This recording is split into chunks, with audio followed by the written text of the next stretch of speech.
Assalamualaikum warahmatullahi wabarakatuh. Kembali jumpa dengan saya Mas Nur dari Pondok Indonesia. Kali ini bersama saya Mas Nur, saya akan mengajarkan kepada Anda semua, teman-teman semua yang menonton video ini yang ada di YouTube maupun teman-teman nantinya yang akan menonton di TikTok. Jadi teknik ini yang akan saya ajarkan bagaimana nanti Anda bisa membangun komunikasi seseorang agar mendapatkan kepercayaan dari seseorang tersebut. Tentu saja manfaatnya sangat besar sekali sebagai seorang pebisnis, sebagai seorang negosiator, sebagai seorang penjual, dan bermacam profesi lainnya. Tentunya Anda membutuhkan ilmu komunikasi. Ilmu komunikasi yang baik, ilmu komunikasi yang benar-benar ampuh, bisa langsung mempengaruhi orang yang Anda ajak komunikasi. Dalam ilmu hipnotis kita mengenal istilah yang namanya teknik-teknik mempengaruhi pikiran alam bawah sadar. Dalam kelas pelatihan saya, kelas privat yang saya ajarkan, saya mengajarkan kepada murid-murid saya bagaimana menggunakan kekuatan ilmu hipnotis ini untuk mempengaruhi pikiran alam bawah sadar manusia sehingga menuruti apa yang kita inginkan.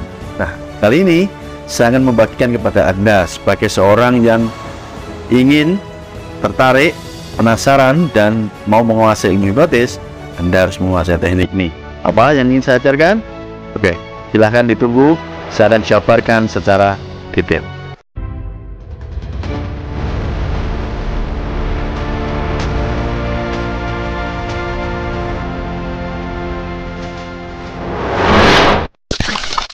Sebelum teman-teman melanjutkan videonya, terlebih dahulu buat Anda yang menonton di YouTube dan belum subscribe, Anda subscribe dulu. Buat teman-teman yang ada di TikTok yang belum follow, Anda follow dulu. Ilmu ini sangat dahsyat dan sangat luar biasa. Tidak semua para pengajar ilmu hipnotis, tidak semua para pelatih ilmu hipnotis, para trainer, para guru ini mau dan mampu mengajarkan ilmu ini kepada Anda. Jadi berbahagialah buat Anda karena Anda menontonnya secara free alias gratis. Yang pertama yang harus saya lakukan ketika Anda ingin mempengaruhi seseorang adalah Anda menguasai teknik yang dinamakan teknik passing dan leading. Itu judulnya. Lalu yang kedua, Anda bisa mengkombinasikan dengan teknik matching dan mirroring. Oke, buat Anda yang pernah belajar atau pernah mendengar istilah ini, tentu kabar gembira buat Anda karena mungkin materi ini yang Anda cari-cari selama ini. Atau buat Anda para pemula yang belum mengerti, maka tugas Anda hanya mendengarkan suara saya, mengamati setiap perkataan saya agar Anda semakin paham. Kita langsung mulai. Yang pertama kita bahas tentang teknik passing dan leading. Secara awam saya jelaskan passing dan leading. Passing yaitu kita mengikuti apa yang dilakukan oleh lawan bicara kita. Setelah kita mengikuti secara seksama apa yang dia lakukan, barulah kita masuk menjadi pemimpin. Pemimpin di sini adalah tugasnya adalah memimpin arah komunikasi atau arah pembicaraan sesuai dengan kemauan Anda. Oke, itu tekniknya passing dan leading. Ciri-cirinya bagaimana sih ketika Anda nanti bisa menerapkan teknik passing leading? Saya akan bahas pelan-pelan. Tapi sebelumnya, buat teman-teman yang ingin membeli e-book kitab menghipnotis saya yang sudah melahirkan banyak sekali para penghipnotis handal, atau buat Anda yang ingin menjadi ahli menghipnotis seperti saya, teman-teman juga bisa hubungi WA yang ada di sini di kolom video atau Anda baca di deskripsi video. Anda bisa ikuti di kelas privat My Hipnotis bersama saya. Tetapi ingat, pilihan di tangan Anda, terserah ya. Kita lanjutkan langkah-langkah dalam menerapkan passing dan leading. Terlebih dahulu kita harus menjadi pendengar yang baik. Untuk menjadi seorang ahli dalam mempengaruhi, mempersuasi, Anda harus belajar untuk mendengarkan. Dengan tujuannya apa? Kita menahan diri sebisa mungkin untuk di komunikasi awal kita jangan banyak komentar supaya informasi yang kita serap itu semakin banyak. Kemudian jangan terlalu sering menyanggah pernyataan orang yang sedang Anda ajak komunikasi. Tujuannya kita tadi supaya lebih banyak mendapatkan data dan informasi dari orang tersebut sehingga nanti kita mudah untuk melakukan leadingnya.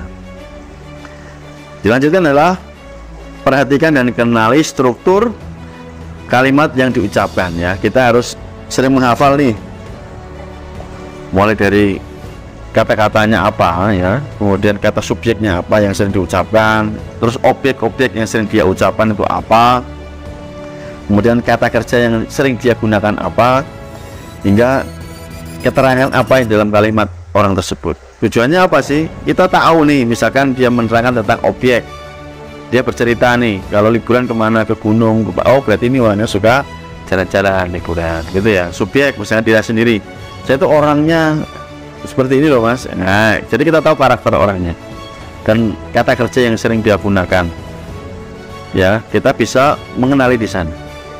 Kita lanjutkan. Sebagai seorang pendengar yang baik, kita bisa memberikan respon yang positif terhadap apa yang dia ucapkan, meskipun hal tersebut kadang-kadang menurut Anda pribadi tidak sepakat. Tapi ingat, tujuan Anda adalah mempengaruhi orang tersebut. Maka Anda harus menjadi pendengar yang baik dan merespon kata-kata orang tersebut dengan kata atau kalimat positif. Kemudian selanjutnya adalah melibatkan keterbukaan kita. Dalam komunikasi kita menerima setiap perkataan dalam bentuk nonverbal. Misalkan ketika orang diajak ngobrol, ya Anda jangan tolak-tolak ke sana kemari gitu ya. Itu mengurangi antusias. Ya, tatap matanya sekali-kali, tunjukkan badan Anda menghadap dia, gestur Anda, pola duduk Anda dan sebagainya. Ya, Anda harus mengalah dulu, harus Anda pacing dulu supaya nanti terjadi chemistry gitu ya. Kemudian kita bisa mengenali, menunjukkan indera yang sering dia gunakan dalam berkomunikasi. Semisal ketika orang ngomong, ada orang ngomong itu tipenya diam ya, hanya mulutnya berbicara, tetapi ada orang ngomong sambil menggerakkan tangannya, kita amati ini. Oh sebenarnya dia sambil ngomong sambil menerangkan dengan penegasan, dengan bahasa tubuh, dengan tangan, dengan gerakan tubuh dan lain sebagainya. Kita amati, oke, kita tirukan nanti ya. Kita setelah kita banyak mengamati apa yang dia kerjakan, pelan-pelan kita mulai menirukan apa yang dia lakukan. Kita pacing, ngerti ya? Kita pacing supaya dia nyaman. Kalau sadarnya akan membaca, oh orang ini setipe dengan saya, oh orang ini cocok dengan saya, oh orang ini yang saya cari, begitu ya caranya. Nah, sesaat setelah kita melakukan pacing ya, dan kita merasa dia sudah percaya dengan kita, kita mendapatkan kepercayaan terhadap dia, baru kita lakukan yang namanya lifting ya, kita mengarahkan komunikasinya. Oke, di awal kan kita nurut, selanjutnya kita pimpin ya, kita yang mengarahkan arah komunikasi sesuai dengan tujuan kita. Orang yang sudah chemistry-nya terbangun, orang yang sudah percaya dengan kita, maka akan dengan mudah kita arahkan komunikasi sesuai dengan keinginan kita di awal. Itu jika Anda menggunakan teknik pacing dan leading. Selanjutnya adalah teknik matching dan mirroring. Oke, kita lanjutkan, tetapi izinkan saya untuk ritual kopi ya teman-teman. Yuk kopi dulu, ini tanpa gula.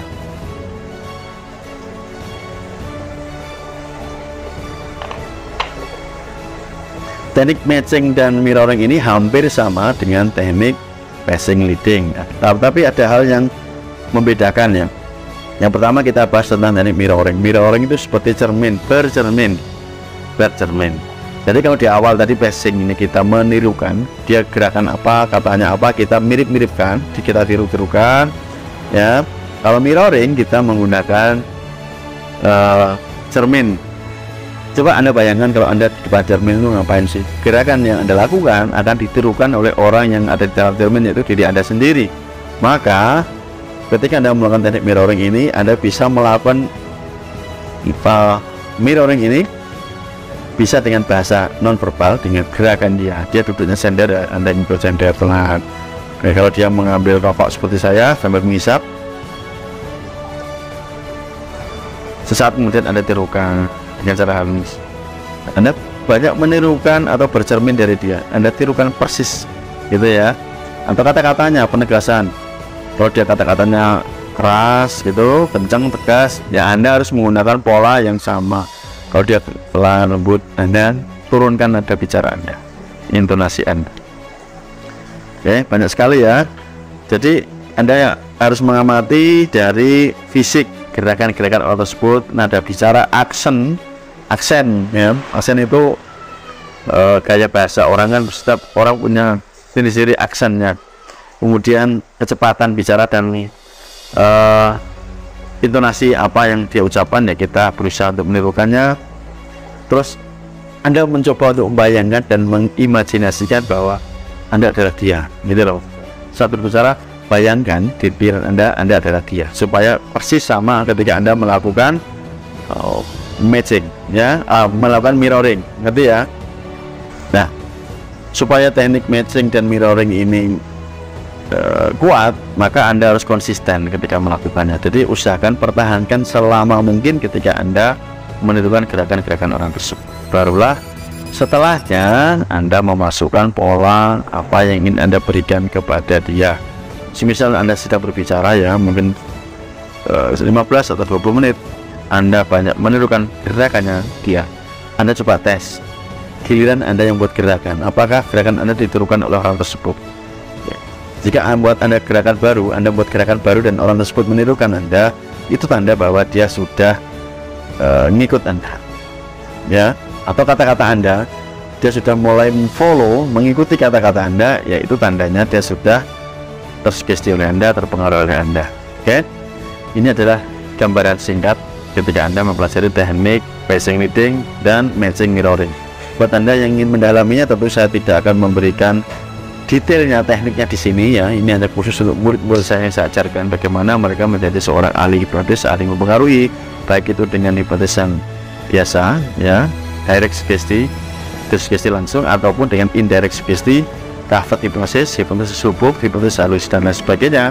Maka Anda bisa, sekali lagi saya ingatkan, Anda boleh ikut di kelas privat yang saya ajarkan, namun sekali lagi pilihan di tangan Anda. Terima kasih, semoga ini bermanfaat untuk Anda semuanya. Sampai jumpa di video berikutnya. Assalamualaikum warahmatullahi wabarakatuh. Assalamualaikum warahmatullahi wabarakatuh. See you next time. Bye bye.